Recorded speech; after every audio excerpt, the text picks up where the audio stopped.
اعوذ باللہ من الشیطان الرجیم بسم اللہ الرحمن الرحیم۔ روزنامہ الفضل انٹرنیشنل، جمعرات 24 اکتوبر سن 2024۔ امیر المومنین حضرت خلیفۃ المسیح الخامس ایدہ اللہ تعالی بنصرہ العزیز کے ساتھ نیشنل مجلس عاملہ لجنہ اماء اللہ فرانس کی ملاقات۔ مورخہ 12 اکتوبر سن 2024 کو امام جماعت احمدیہ حضرت خلیفۃ المسیح الخامس ایدہ اللہ تعالی بنصرہ العزیز کے ساتھ نیشنل مجلس عاملہ لجنہ اماء اللہ فرانس کو اسلام آباد ٹلفرڈ میں بالمشافہ ملاقات کی سعادت حاصل ہوئی۔ ممبرات عاملہ نے خصوصی طور پر اس ملاقات میں شرکت کی غرض سے فرانس سے برطانیہ کا سفر اختیار کیا۔ حضور انور ایدہ اللہ تعالی نے اسٹوڈیو تشریف لانے کے بعد شاملین مجلس کو السلام علیکم کا تحفہ پیش کیا، نیز استفسار فرمایا کہ کیا یہ عاملہ ہے۔ صدر صاحبہ لجنہ اماء اللہ فرانس نے اس کی تصدیق کی اور اس امر پر شکر گزاری کا اظہار کیا کہ حضور انور نے از راہ شفقت انہیں ملاقات کا موقع عطا فرمایا۔ ملاقات کا باقاعدہ آغاز دعا سے ہوا، جس کے بعد ممبرات عاملہ کو حضور انور کی خدمت میں اپنا تعارف پیش کرنے، نیز اپنے متعلقہ شعبہ جات کے حوالے سے قیمتی رہنمائی حاصل کرنے کی سعادت نصیب ہوئی۔ حضور انور نے سیکریٹری اشاعت سے گفتگو کرتے ہوئے دریافت فرمایا کہ کیا وہ باقاعدگی سے کوئی مواد شائع کرتی ہیں۔ اس پر موصوفہ نے حضور انور کی خدمت میں عرض کیا کہ اس وقت رسالہ الصدیقہ کا 27واں شمارہ پروف ریڈنگ کے مرحلے میں ہے۔ اس رسالے کی اشاعت کے بارے میں دریافت فرمانے پر جب حضور انور کو یہ معلوم ہوا کہ یہ سالانہ شائع ہوتا ہے تو حضور انور نے توجہ دلائی کہ آپ کی لجنہ اتنی بڑی ہے، آپ کو تو اسے کم از کم سال میں 2 بار شائع کرنا چاہیے، جس پر موصوفہ نے اس عزم کا اظہار کیا کہ وہ انشاءاللہ اس پر عمل کرنے کی بھرپور کوشش کریں گی۔ اس کے بعد حضور انور نے سیکریٹری تبلیغ سے گفتگو فرمائی اور ان کے تبلیغی منصوبہ جات کے بارے میں دریافت فرمایا، جس پر انہوں نے مختصراً اپنی سرگرمیوں کا خاکہ پیش کیا۔ حضور انور نے دریافت فرمایا کہ کیا ان کے لیے سالانہ بیعتوں کا کوئی ہدف مقرر ہے۔ موصوفہ نے عرض کیا کہ ان کا ہدف 17 بیعتیں یعنی ہر مجلس سے 1 بیعت ہے۔ اس پر حضور انور نے ان کو ترغیب دلاتے ہوئے فرمایا کہ کم از کم 50 بیعتوں کا سالانہ ہدف ہونا چاہیے۔ اس کے بعد حضور انور نے سیکریٹری تربیت کو نماز اور تلاوت قرآن کریم کی اہمیت کی طرف توجہ دلائی۔ حضور انور نے فرمایا کہ قرآن کریم کی تلاوت عمل کے لیے ہے اور ممبرات کو ترجمہ سیکھنا چاہیے تاکہ وہ قرآن کی تعلیمات کو سمجھ کر ان پر عمل کر سکیں۔ بئیں ہمہ حضور انور نے خاص طور پر فرانس میں حجاب اور باحیا لباس کی اہمیت پر زور دیا۔ حضور انور نے مزید فرمایا کہ لجنہ ممبرات کو سمجھانا چاہیے کہ اللہ تعالی ہماری ہر حرکت کو دیکھ رہا ہے۔ یہ پیغام ہر ممبر تک پہنچائیں کہ جو بھی کام ہم کریں وہ اللہ تعالیٰ کی رضا کے لیے ہونا چاہیے اور اللہ ہمارے تمام اعمال پر نظر رکھے ہوئے ہے، لہٰذا ہمیں اپنے اقوال اور افعال کو ایک جیسا بنانا چاہیے۔ اگر ہم ایسا کریں گے تو تبھی ہم زندگی میں کامیاب ہو سکتے ہیں، ورنہ محض احمدی ہونے کا دعویٰ کرنے میں کوئی فائدہ نہیں۔ اس کے بعد حضور انور ایدہ اللہ تعالی نے سیکریٹری تربیت نو مباحثات سے نو مباحث خواتین کی تعداد کے بارے میں دریافت فرمایا، جس پر انہوں نے عرض کیا کہ 9 مباحثات کی تعداد 9 ہے۔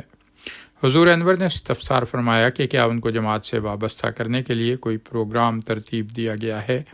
موصوفہ نے وضاحت کی کہ چونکہ وہ فرانس کے مختلف علاقوں میں پھیلی ہوئی ہیں، اس لیے ہر ماہ ایک آن لائن کلاس منعقد کی جاتی ہے اور سالانہ 1 بار بالمشافہ ملاقات ہوتی ہے۔ حضور انور نے مزید دریافت فرمایا کہ کیا 9 مباحثات جماعت سے وابستہ ہیں اور تمام پروگراموں میں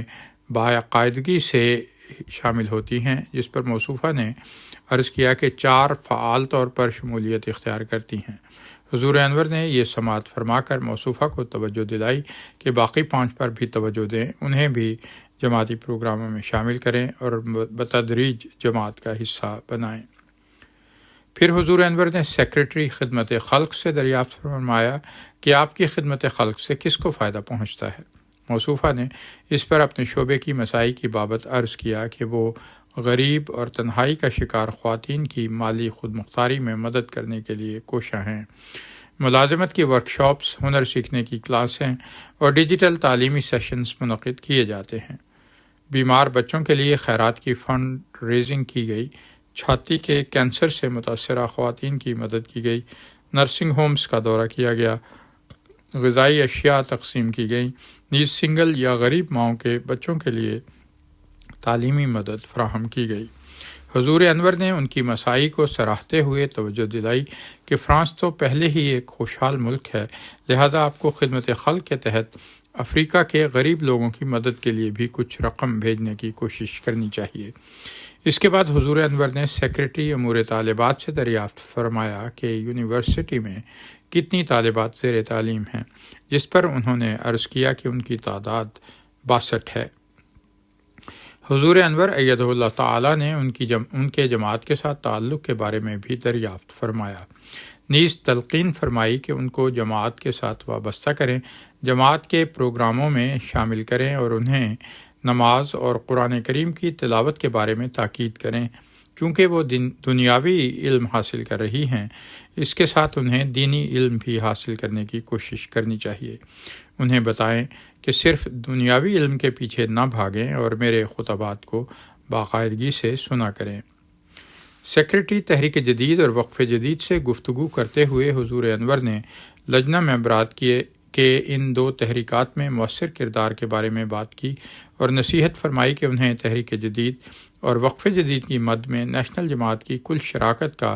1/3 حصہ ادا کرنے کی کوشش کرنی چاہیے۔ نیز فرمایا کہ آپ کو نو مباحثات کو بھی اس میں شامل کرنا چاہیے۔ اس کے بعد حضور انور نے جنرل سیکرٹری سے دریافت فرمایا کہ مجموعی طور پر کتنی مجالس ہیں اور کیا تمام مجالس اپنی رپورٹس بھیجتی ہیں، نیز ان میں سے کتنی فعال ہیں۔ اس پر موصوفہ نے عرض کیا کہ کل 17 مجالس ہیں، جن میں سے 15 باقاعدگی سے اپنی رپورٹس بھیجتی ہیں اور 82% لجنہ فعال اور باقاعدہ رابطے میں ہیں۔ حضور انور نے مزید دریافت فرمایا کہ کیا موصوفہ رپورٹس موصول ہونے پر فیڈ بیک فراہم کرتی ہیں۔ انہوں نے اس کی تصدیق کرتے ہوئے اثبات میں جواب دیا کہ وہ فیڈ بیک دیتی ہیں اور اس حوالے سے صدر صاحبہ لجنہ کے ساتھ مل کر کام کرتی ہیں۔ حضور انور نے درست فیڈ بیک کی اہمیت پر زور دیتے ہوئے توجہ دلائی کہ کسی بھی کمی کی نشاندہی کرنا اور اس کو دور کرنے کے لیے کام کرنا انتہائی ضروری ہے۔ موصوفہ نے حضور انور کی خدمت میں عرض کیا کہ وہ پوری کوشش کرتی ہیں کہ درست فیڈ بیک فراہم کیا جائے۔ ان کے بعد نائب جنرل سیکریٹری کو بھی اپنا تعارف پیش کرنے کی سعادت حاصل ہوئی۔ پھر حضور انور نے سیکریٹری تعلیم سے دریافت فرمایا کہ کیا انہوں نے لجنہ ممبرات کے لیے جماعت کے لٹریچر کو بنیاد بناتے ہوئے کوئی علمی امتحانات منعقد کیے ہیں۔ موصوفہ نے اس حوالے سے عرض کیا کہ پچھلے سال کے دوران انہوں نے اپنے باقاعدہ نصاب اور حضرت اقدس مسیح موعود علیہ السلام کی تصنیف گناہ سے نجات کیوں کر مل سکتی ہے، روحانی خزائن جلد 18 صفحہ 621 تا 651 پر مبنی 3 معروضی قسم کے امتحانات کا انعقاد کروایا تھا۔ حضور انور نے دریافت فرمایا کہ کیا اس کتاب کا فرانسیسی ترجمہ موجود ہے۔ انہوں نے اس کی تصدیق کی، نیز عرض کیا کہ وہ اس کتاب کا بک کلبز، مختلف مجالس اور یہاں تک کہ نیشنل عاملہ کی میٹنگز میں بھی اکٹھے مطالعہ کرتی ہیں۔ حضور انور نے استفسار فرمایا کہ کیا تمام ممبرات نیشنل عاملہ نے یہ کتاب پڑھی ہے۔ اسی طرح تاکید فرمائی کہ پہلے عاملہ کی ممبرات کو اس پر عمل کرنا چاہیے۔ سیکریٹری تجنید سے بات کرتے ہوئے حضور انور نے ان کے تجنید کے اعداد و شمار کی درستی اور معلومات جمع کرنے کے طریقہ کار کے بارے میں استفسار فرمایا، جس پر موصوفہ نے عرض کیا کہ وہ مختلف مجالس کی مقامی تجنید سیکریٹریوں سے معلومات حاصل کرتی ہیں۔ حضور انور نے نصیحت فرمائی کہ مقامی تجنید سیکریٹریوں کو یہ بتائیں کہ وہ انفرادی طور پر گھروں سے رابطہ کر کے ڈیٹا کی تصدیق کریں، صرف جماعت کی جانب سے دیے گئے اعداد و شمار پر بھروسہ نہ کریں۔ آپ کو جماعت کے علاوہ اپنی کوششیں کرنی چاہیے۔ حضور انور نے سیکریٹری ناصرات سے دریافت فرمایا کہ فرانس میں ناصرات کی تعداد کتنی ہے، جس پر انہوں نے عرض کیا کہ ان کی کل تعداد 156 ہے۔ حضور انور نے ان کے لیے منعقد کردہ پروگراموں کے بارے میں بھی دریافت فرمایا، جس پر موصوفہ نے عرض کیا کہ ہر ماہ ایک کلاس منعقد ہوتی ہے جس میں قرآن کریم، حدیث اور اسلامی تاریخ کا احاطہ کیا جاتا ہے، اور ہر مہینے ایک اہم موضوع پر توجہ دی جاتی ہے۔ حضور انور نے نصیحت فرمائی کہ ان چیزوں کے علاوہ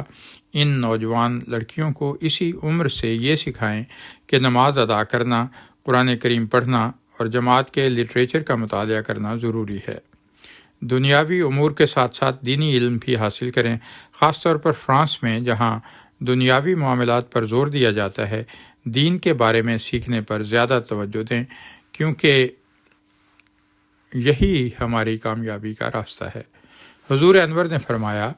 ہمارا ایک مقصد ہے، اگر ہم ناصرات کو ابتدائی عمر سے ہی تربیت اور تعلیم دیں تو جب وہ لجنہ میں شامل ہوں گی تو وہ صحیح طریقے سے شمولیت اختیار کریں گی، لیکن اگر وہ بغیر اچھے نمونوں اور صحیح تربیت کے لجنہ میں شامل ہوں گی تو وہ آئندہ نسلوں کی رہنمائی نہیں کر پائیں گی۔ اس لیے آنے والی نسلوں کی دیکھ بھال کرنا ایک اہم ذمہ داری ہے۔ اس مقصد کے لیے ہر ممکن کوشش کریں اور پروگرام ترتیب دیں۔ اس کے بعد محاسبہ مال کو اپنا تعارف پیش کرنے کا موقع ملا، جس پر حضور انور نے ان کے آڈیٹنگ کے کام کو سراہا۔ پھر حضور انور نے سیکریٹری مال سے بجٹ کے امور پر گفتگو فرمائی، نیز دریافت فرمایا کہ کیا تمام ممبرات اپنے چندے مقررہ شرح کے مطابق ادا کرتی ہیں، جس پر انہوں نے عرض کیا کہ کچھ ممبرات ایسا نہیں کرتی۔ حضور انور نے مشاہدہ کیا کہ لجنہ کی چندہ کی شرح کافی کم ہے، تو فرمایا کہ اگر ممبرات کبھی کبھار باہر سے برگر خریدنے سے پرہیز کریں تو وہ آسانی سے اس کا انتظام کر سکتی ہیں۔ اس کے بعد حضور انور نے صدر لجنہ ہیڈ کوارٹرز سے گفتگو کی اور ان سے دریافت فرمایا کہ ان کی مجلس میں کتنی ممبرات ہیں، جس پر انہوں نے اپنی مجلس کی ممبرات لجنہ کی تعداد کی بابت عرض کیا۔ حضور انور نے تلقین فرمائی کہ وہ بہترین تربیتی پروگرام تیار کریں اور ہر لحاظ سے اچھا نمونہ قائم کریں، خاص طور پر پردہ، نماز، قرآن کریم کی باقاعدہ تلاوت اور دینی علم کے حصول کے حوالے سے۔ نیز فرمایا کہ اللہ کو گواہ بنائیں اور اپنی صورتحال کا جائزہ لیتی رہیں، پھر ان کے سامنے اپنا نمونہ پیش کریں اور ان کی تربیت کریں۔ اس کے بعد معاونہ صدر برائے وصایا کو اپنا تعارف کروانے کی توفیق ملی، جس پر حضور انور نے ان کے کام کو سراہا۔ حضور انور نے معاونہ صدر برائے واقفات نو سے استفسار فرمایا کہ فرانس میں کل کتنی واقفات ہیں، کیا ان کو وقف نو کا نصاب پڑھایا جاتا ہے، کیا ان کے لیے کوئی پروگرام ترتیب دیے جاتے ہیں اور کیا وہ اس کے بارے میں رپورٹس بھیجتی ہیں۔ موصوفہ نے اس پر فرانس میں واقفات نو کی تعداد عرض کی اور یہ بھی تصدیق کی کہ ان کی کلاسیں باقاعدگی سے منعقد کی جا رہی ہیں۔ عاملہ ممبرات کے ساتھ گفتگو کے بعد حضور انور نے صدر صاحبہ لجنہ سے دریافت فرمایا کہ کیا ان کے پاس کچھ اور کہنے کے لیے ہے۔ انہوں نے عرض کیا کہ کچھ سیکریٹریز کے پاس سوالات ہیں جنہیں وہ پوچھنا چاہتی ہیں۔ اس پر حضور انور ایدہ اللہ تعالی نے ازراہ شفقت انہیں سوالات پیش کرنے کی اجازت دی۔ سب سے پہلا سوال جو حضور انور کی خدمت اقدس میں پیش کیا گیا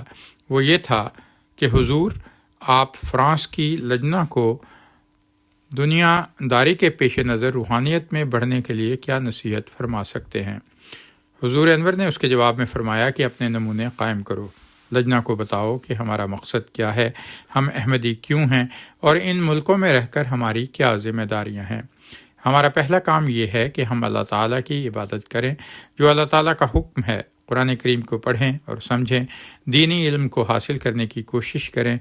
سیکریٹری تربیت اور لجنہ کی عاملہ ان کے سامنے اپنا صحیح نمونہ پیش کرے اور خود عمل کرنے والی ہو تو دوسری لجنہ کی ممبرات کو بھی احساس پیدا ہوگا کہ ہم نے بھی صحیح کام کرنا ہے۔ جب تک سیکریٹری تربیت اور لجنہ کی عاملہ ہر سطح پر لوکل، مقامی لجنہ کی عاملہ اور نیشنل عاملہ بھی اپنے عملی نمونے قائم نہیں کرے گی تو اس وقت تک لوگوں میں تربیت کا احساس پیدا نہیں ہو سکتا۔ وہ کہیں گی کہ آپ کچھ اور کرتی ہیں اور ہمیں کچھ اور کہتی ہیں۔ اور اسپریچول پروگریس کو امپروو کرنے کے لیے ضروری ہے کہ ان کو بتاؤ کہ اس مادی دنیا میں رہتے ہوئے ہم نے بطور احمدی مسلمان دنیا کو اسلام کے قریب لے کے آنا ہے، اور وہ اس وقت تک نہیں لے کے آ سکتے جب تک ہم اپنی حالتوں کو بہتر نہیں کرتے،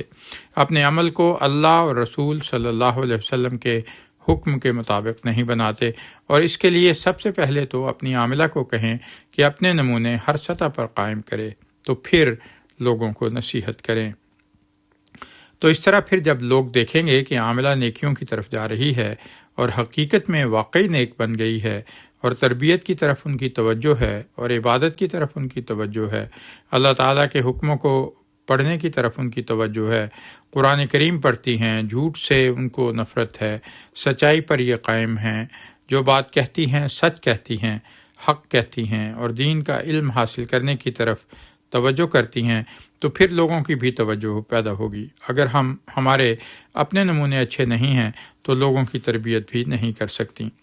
ایک عاملہ ممبر نے اس حوالے سے رہنمائی طلب کی کہ مختلف مجالس کی تجنید میں کچھ ایسی لجنہ کے نام بھی ہیں جن کا جماعت سے بہت دیر سے تعلق یا رابطہ نہیں ہے، یہاں تک کہ ان کے قوائف بھی تبدیل ہو چکے ہیں اور ہمیں درست تجنید بنانے میں مشکل پیش آتی ہے۔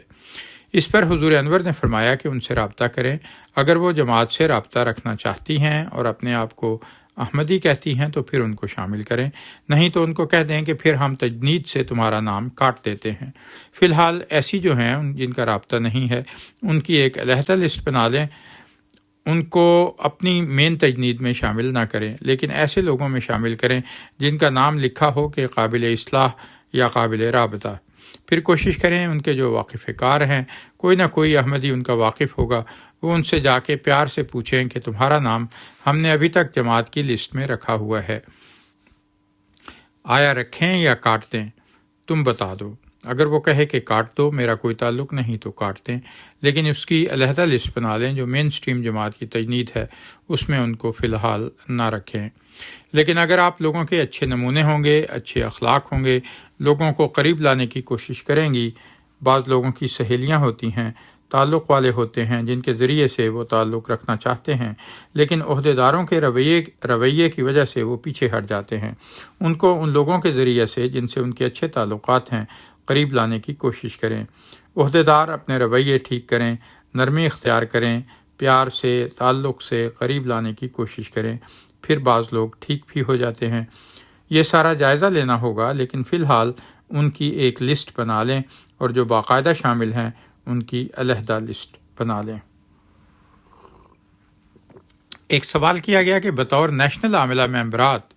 ہم اپنے اندر یہ کہ روح کیسے پیدا کریں کہ خلیفہ وقت کے ہر حکم، فیصلے، ہدایت اور رہنمائی کو سب سے مقدم رکھیں، نیز خلیفہ وقت کے احکامات پر توجیہات نکالنے اور اپنی ذاتی سوچ، رشتہ داریوں اور دوستیوں کا خیال رکھنے کی بجائے ہم اپنے اندر اطاعت کا مادہ کیسے پیدا کریں۔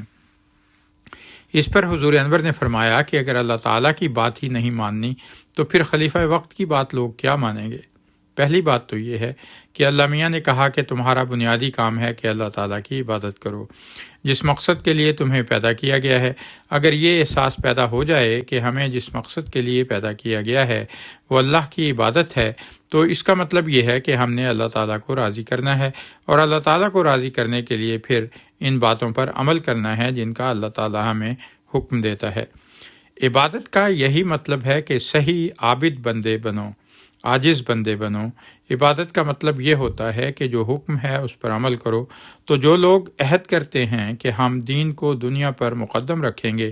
ہم اپنی قربانیاں دینے کے لیے تیار ہوں گے، لجنہ کا عہد دہراتی ہیں، اس کے باوجود بات نہیں مانتے اور خلیفہ وقت کو صرف خط لکھ کر سمجھتے ہیں کہ ہم نے کام کر لیا، اور ذاتی انائیں ان پر مقدم ہو جاتی ہیں اور جو مقصد ہے وہ ختم ہو جاتا ہے، تو اس لیے رشتہ داریوں کا پاس نہیں ہونا چاہیے۔ یہ تو ایک مسلسل کوشش ہے، میں بھی جس کی طرف توجہ دلاتا رہتا ہوں، لجنہ کے خطابات میں توجہ دلاتا رہتا ہوں، تقریروں میں توجہ دلاتا رہتا ہوں، اجتماع پر ابھی میں نے توجہ دلائی، تو یہ احساس اگر خود پیدا نہیں ہوگا تو پھر جتنا مرضی کوئی کہتا رہے اس کا اثر نہیں ہوگا۔ کہتے ہیں کہ کسی سوئے ہوئے کو جگانا تو آسان کام ہے کہ جاگو اور نماز پڑھ لو، لیکن جو پہلے ہی جاگا ہوا ہے اور ڈھیٹ بن کے سویا ہوا بنا ہے، مطلب بن گیا ہے، اس کو ہم کس طرح سمجھا سکتے ہیں جس نے عمل ہی نہیں کرنا؟ اس لیے پہلے بے نفس ہونے کی ضرورت ہے، جو نہیں ہوگا تو وہ پھر گناہ گار ہے۔ اگر پھر بھی عہدے دار اپنی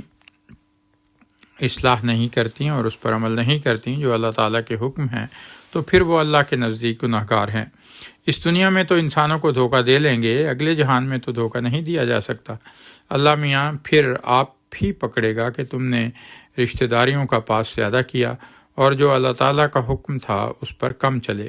اس لیے بہتر یہی ہے کہ ہر عاملہ کے ممبر کو پہلے اپنا نمونہ قائم کرنا چاہیے کہ ہمارا ایسا نمونہ ہو جسے دیکھ کر لوگ اپنی اصلاح کریں، اور سب سے مقدم یہ ہو کہ اللہ تعالیٰ کے حکم ہیں، اس کے بعد رشتہ داریاں اور باقی تعلقات ہیں، اس طرف کوشش کرنی چاہیے۔ ایک لجنہ ممبر نے عرض کیا کہ باہر کے ماحول سے متاثر اور پریشرائزڈ ہو کے اکثر بچیاں بے پردگی کی طرف آ رہی ہیں اور والدین بھی ان کو ٹھیک سے گائیڈ نہیں کر پا رہے ہیں۔ آپ اس بارے میں کیا رہنمائی فرمائیں گے؟ حضور انور نے اس کے جواب میں فرمایا کہ پہلی بات تو یہ ہے کہ والدین کو چاہیے کہ ان سے دوستی پیدا کریں، تعلق پیدا کریں، اور جن کے ماں باپ جاہل ہیں، پڑھے لکھے نہیں، اور لڑکیاں پڑھ لکھ گئی ہیں، متاثر ہو رہی ہیں، ان سے لجنہ تعلق پیدا کرے اور نیک نیتی سے اور دوست بنا کے تعلق پیدا کرے، ان کے ہمدرد بن کے تعلق پیدا کرے، ان کو بتائے کہ ہم تمہارے ہمدرد ہیں۔ جب تک احمدی ہیں، ہم اپنے آپ کو احمدی کہتے ہیں، تو ہم نے دین کو دنیا پر مقدم کرنے کا عہد کیا ہوا ہے، ہمیں اس عہد کو پورا کرنا چاہیے۔ اور یہ دنیا تو چند دن کے بعد ختم ہو جائے گی، لیکن جو ہمیشہ کی دنیا رہنے والی ہے وہ تو اگلے جہان کی دنیا ہے، اس کے لیے ہمیں کوشش کرنی چاہیے، اور اگر ہم یہ کریں گے تو ہم دنیا اور آخرت میں کامیاب ہو جائیں گے،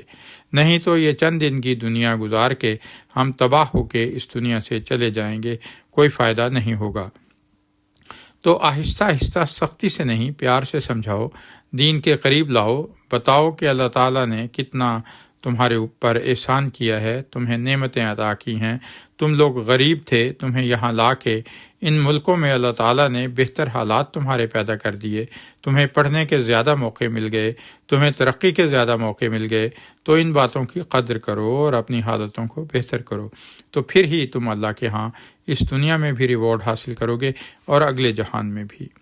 تو پیار سے، محبت سے اگر تعلق ہو اور ساری عاملہ نیک نیتی سے ایک ہو کے اللہ کا خوف دل میں رکھتے ہوئے اپنی اصلاح بھی کرے اور اپنے آپس کے تعلقات میں بھی بہتری پیدا کرے، اور جماعت کی جو لجنہ ممبرات ہیں ان کے ساتھ بھی تعلقات پیدا کرے، ان کی اصلاح کی کوشش کرے، اور پیار اور محبت سے ہر ایک سے پیش آئے، ذاتی انائیں ختم کر دے، ذاتی رشتہ داریوں کے تعلقات کو پریفرنس نہ دے، بلکہ پریفرنس یہ ہو کہ ہم نے اللہ تعالیٰ کی رضا حاصل کرنی ہے، تو پھر لوگوں کی اصلاح بھی ہم کر سکتے ہیں، نہیں تو پھر جتنا مرضی زور لگا لیں ہم پھر اصلاح نہیں کر سکتے۔